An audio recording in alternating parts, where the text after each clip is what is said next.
Laura Mevray va disparaître dans la nuit du 9 février 2004 et à ce jour, nous n'avons toujours aucune trace. Aujourd'hui, on va partir sur un concept qui est totalement différent vu qu'on va parler de la disparition de Maura Murray, disparition qui reste à ce jour non résolue.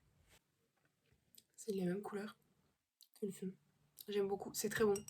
C'est très très bon. Her father, her family, and her friends all miss her, and they think about her every day. She is Maura Murray, a Hanson native, and 12 years ago today she disappeared, just moments after a car crash on Route 112 in Haverhill, New Hampshire.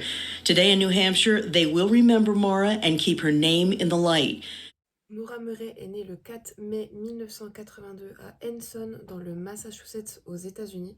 Elle est originaire d'une famille irlandaise catholique et c'est la quatrième de 5 enfants. Ce qu'on sait de ses frères et sœurs, c'est qu'elle a 2 sœurs et un frère plus âgé, Kathleen, Julie et Fred, et elle a un frère cadet, Kurt. Pour aller un petit peu plus loin dans sa scolarité, on apprend qu'elle obtient son diplôme, donc je pense le bac, au lycée Whiteman Henson, donc dans le Massachusetts, où elle pratiquait l'athlétisme principalement. Ses parents, Frédéric et Laurie Murray, divorceront lorsqu'elle aura 16 ans et elle va vivre principalement chez sa mère à la suite de leur divorce. Après sa scolarité, elle va entrer dans l'académie militaire de West Point à New York, où elle va étudier le génie chimique pendant uniquement 3 semestres. Elle va rester que très peu de temps à l'académie militaire puisque lors d'un voyage d'études, elle va être prise en train de voler du maquillage pour une valeur de moins de 5 $. Donc ça fait à peu près 4,50 €, 4,60 € si je me trompe pas. Pour pouvoir s'inscrire à l'université du Massachusetts dans les soins infirmiers, elle va quitter d'elle-même l'université de West Point, ce qui va lui permettre de pouvoir s'inscrire et d'éviter le renvoi officiel. Il y a plusieurs événements qui vont survenir plusieurs mois voire heures avant sa disparition, qui vont énormément intéresser les enquêteurs. En novembre 2003, elle va reconnaître avoir payé dans plusieurs restaurants avec une carte bancaire déclarée volée, mais les poursuites vont être abandonnées quelques mois plus tard pour bonne conduite. Dans la soirée du 5 février 2004, soit quelques jours avant sa disparition, elle va avoir une conversation téléphonique avec sa sœur aînée Kathleen, pour lui faire part du fait qu'elle avait des problèmes avec son fiancé de l'époque. Vers 22h30, soit peu de temps après l'appel de sa sœur, Maura, elle va être retrouvée par son supérieur dans son bureau, complètement en larmes et alcoolisée. Il va la raccompagner vers 1h30 du matin en lui demandant ce qui ne va pas. Elle va juste répondre « ma sœur ». Le contenu téléphonique entre Maura et Kathleen ne sera connu qu'en 2017 puisque c'est elle qui va dire aux enquêteurs que Maura lui avait avoué que son ex-fiancé l'avait emmenée dans un magasin d'alcool, alors qu'elle était alcoolique abstinente. Mauvais bail. Le 7 février, Frédéric, le père de Maura, il va venir lui rendre visite à Amherst, je sais pas si on dit comme ça, pour partager un dîner avec elle et de ce qu'on sait, un ami de sa fille. Après le repas, elle va raccompagner son père à son motel et elle va emprunter sa voiture pour partir à une fête de campus. À 3h30 du matin, lorsqu'elle va vouloir retourner au motel voir son père, elle va faire un accident. Elle va percuter la glissière de sécurité et elle va endommager fortement la voiture. Le dimanche matin, son père apprend que les dégâts vont être couverts par son assurance. Donc il va louer une voiture, il va raccompagner sa fille à l'université et ils vont se mettre d'accord pour se rappeler le lendemain matin pour régler tous les papiers pour l'assurance. Mais malheureusement, comme vous vous en doutez, le lendemain matin, il n'aura jamais de nouvelles de sa fille. Le 9 février 2004, peu après minuit, Maura va faire des recherches sur MapQuest. C'est un petit peu l'équivalent de Waze, Kakao Map, un petit peu dans ce style-là, mais américain. Elle va faire des recherches du coup sur MapQuest pour se rendre au Berkshire et à Burlington dans le Vermont. Toujours le 9 février, vers 13h, elle va contacter son petit ami pour lui dire qu'elle n'avait envie de parler à personne mais qu'elle avait bien reçu ses messages et qu'elle l'appellerait plus tard le soir. On sait qu'elle a passé aussi d'autres coups de fil, notamment à un propriétaire d'une maison en location et à un camarade de classe, mais on ne connaît pas le contenu de la conversation. À 13h24, toujours le même jour, Maura, elle va contacter son superviseur pour le prévenir qu'elle sera absente pendant une semaine complète parce qu'elle a eu un décès dans sa famille et qu'elle serait de retour la semaine d'après. Vous vous en doutez bien, c'était un mensonge. Maura, elle va quitter Amherst entre 16 et 17 heures et à 16h37, ça va être la dernière fois que son téléphone va être utilisé. Peu après 19 heures, il y a une habitante de Woodsville qui va entendre un choc et quand elle va se mettre par la fenêtre, elle va voir qu'il y a un véhicule encastré dans un tas de neige. Il faut savoir que la distance entre Woodsville et Amherst, elle est d'environ 2h20, donc ça concorde bien avec son heure de départ et le moment de l'accident. L'enquête autour de cette histoire, je trouve qu'elle est un petit peu bâclée, autant du côté des témoins que du côté de la police, puisque la dame qui va voir le choc par sa fenêtre ne va appeler les secours qu'une demi-heure plus tard. En une demi-heure, il peut s'en passer des choses.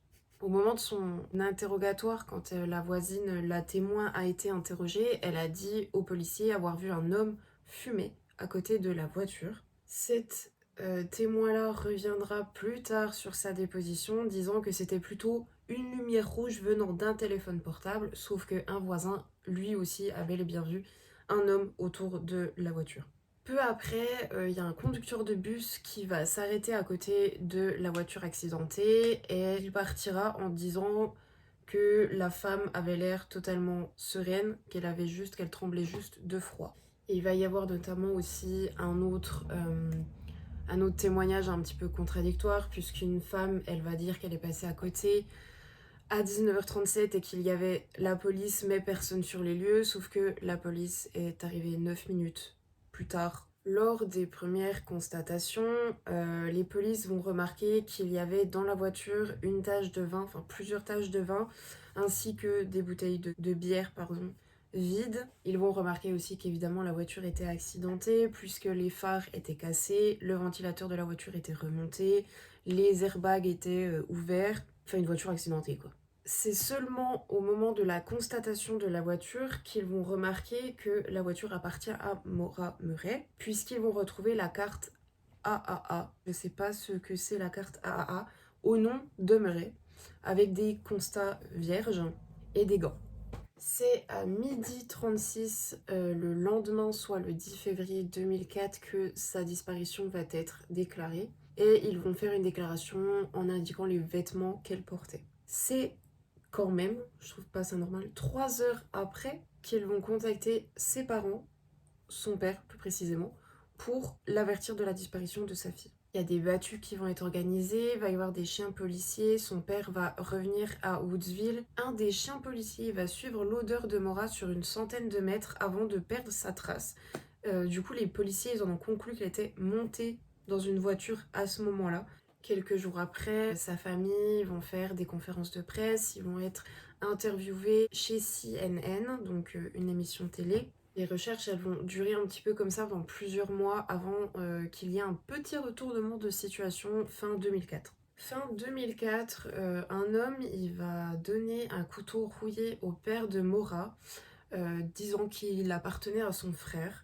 Petite coïncidence, le frère vivait à seulement 2 km de l'endroit où Maura a fait son accident. Toutefois, les analyses qui vont être faites sur le couteau, elles ne vont rien donner. Et la seule chose qu'il va avoir, c'est un retournement de sa famille contre lui. En 2005, le père de Maura va demander l'aide du gouverneur de New Hampshire, je ne sais pas comment on dit, Craig Benson, pour pouvoir retrouver sa fille. Les mois et les années qui ont suivi, Frédéric Murray il va donc faire plusieurs réclamations, il va attaquer en justice plusieurs personnes, notamment il va critiquer publiquement la police pour leur manque d'investigation dans la disparition de sa fille. En 2014, il va y avoir des déclarations de fait comme quoi ils n'ont pas reçu de témoignages crédibles depuis sa disparition. Dans un entretien au New York Daily News, Frédéric Murray il va avouer penser que sa fille a été enlevée ce soir-là et qu'elle est morte. De ce que j'ai compris, l'affaire est toujours ouverte et n'a jamais été close, contrairement à plusieurs histoires de disparition américaines. Mais ils n'ont pas reçu de témoignages, comme je vous l'ai dit auparavant, crédibles, ils n'ont pas de preuves. Et comme je l'ai dit au début, pas de corps, pas de meurtre. Donc, non, je ne l'ai pas dit au début. En 2017, ce sera la dernière fois qu'on aura des nouvelles sur cette disparition. Depuis, il n'y a pas eu de nouveaux communiqués, il n'y a pas eu de nouvelles interviews, rien du tout. Je pense qu'il y avait bien un homme avec elle, qu'elle a peut-être rencontré ultérieurement, on ne sait pas. Mais je pense qu'elle est partie d'elle-même, qu'elle voulait aller quelque part et qu'elle s'est retrouvée perdue, ou alors que le mec n'était pas quelqu'un de fréquentable, ou elle avait peut-être des soucis, enfin on ne sait pas. Moi je pense pas qu'elle est morte, qu'elle soit morte tout de suite. Je pense qu'elle a disparu d'elle-même, mais qu'elle n'est pas tombée sur la bonne personne. N'hésitez pas à me donner vos hypothèses dans les commentaires. Et on se retrouve la prochaine fois. Bisous. Elle va quitter d'elle-même ses parents. Énormément intéressé les enquêteurs. Pourquoi je sais pas. En 2017, vu que toujours le présente la semaine d'après. Putain, pourquoi j'arrive pas à parler? Pour le prévenir qu'elle sera froid. Putain, je suis en train de capter que mes sourcils ne sont pas du tout droits. C'est une mascarade.